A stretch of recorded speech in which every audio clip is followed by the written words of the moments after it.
وعلیکم السلام رحمۃ اللہ وبرکاتہ۔ محترم بھائی نے لکھا ہے شاہ مطلب جو حرمت والے مہینے ہیں مثلا ذی القعدہ، ذی الحجہ، محرم، رجب، تو کیا ان مہینوں کی اہمیت صرف جنگی حالات میں ہے، یعنی جنگ نہیں کرنی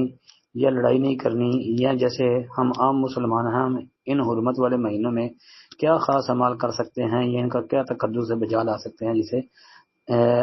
عام عوام وغیرہ؟ محترم بھائی یہ حرمت والے جو مہینے ہیں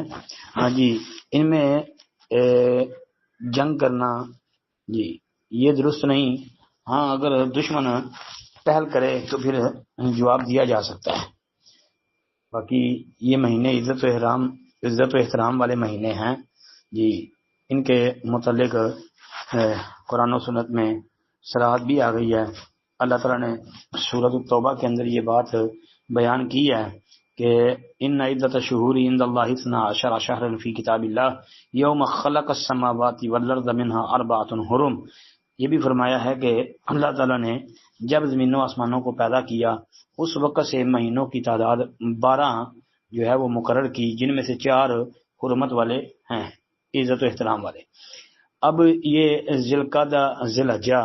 یہ حج کے مہینے ہیں، اور یہ تو بہت بڑی عبادت کے مہینے ہیں، تو آپ بھی حج کے لیے صبر کریں جی۔ اگر حج نہیں کر سکتے تو ان دنوں میں جو ہے دیگر نیکی کے کام کریں، بلکہ ذی الحجہ کے آغاز میں ہی جیسے ہی چاند نظر آ جائے تو آپ روزے رکھنے شروع کر دیں۔ روزہ بہت بڑی عبادت ہے، اور کوئی بھی نیکی، کوئی بھی عمل عام دنوں کی نسبت ان دنوں میں کیا گیا یہ اللہ کو زیادہ محبوب ہے، اس کی اہمیت و فضیلت بہت زیادہ ہے، جیسا کہ صحیح بخاری میں عبداللہ بن عباس وغیرہ والی حدیث بھی موجود ہے۔ پھر بعض روایتوں میں یہ بھی ہے کہ یہ دنیا کے بہترین دنوں میں سے عظیم دن ہے، یہ ذی الحجہ کے دن ہیں۔ پھر ان 10 دنوں کی اللہ نے قسم اٹھائی ہے، والفجر وليال عشر، تو ان کی اہمیت و فضیلت کے لیے یہی کافی ہے کہ اللہ ان کے متعلق اس عشرے کی قسم اٹھا رہے ہیں جی، اور فضیلت نہ بھی ملے تو یہی کافی ہے کہ جو اللہ نے قسم اٹھا کے تو یہ بات ذکر کی ہے۔ باقی محرم ہے تو محرم کے مہینے میں روزے رکھنا یہ بڑی فضیلت ہے، جس طرح کہ عاشوراء کے روزہ ہے۔ پھر صحیح مسلم کے اندر یہ حدیث بھی موجود ہے کہ افضل الصیام بعد رمضان شہر اللہ المحرم، کہ رمضان مبارک کے بعد افضل روزے اللہ کے مہینے محرم کے ہیں۔ یہ محرم اللہ کا مہینہ ہے، اس کو اللہ کا مہینہ قرار دیا ہے، تو اس مہینے میں زیادہ سے زیادہ بندہ روزے بھی رکھ سکتا ہے، اور جی دیگر نیکی کے کام بھی کرے، یہ بڑا اچھا ہے۔ اسی طرح رجب ہے، رجب کے مہینے کے حوالے سے بھی جو ہے وہ کافی ساری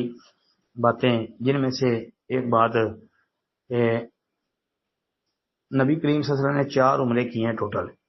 اور عبداللہ بن عمر رضی اللہ عنہ کہتے ہیں کہ اللہ کے رسول نے ایک عمرہ رجب کے مہینے میں کیا ہے،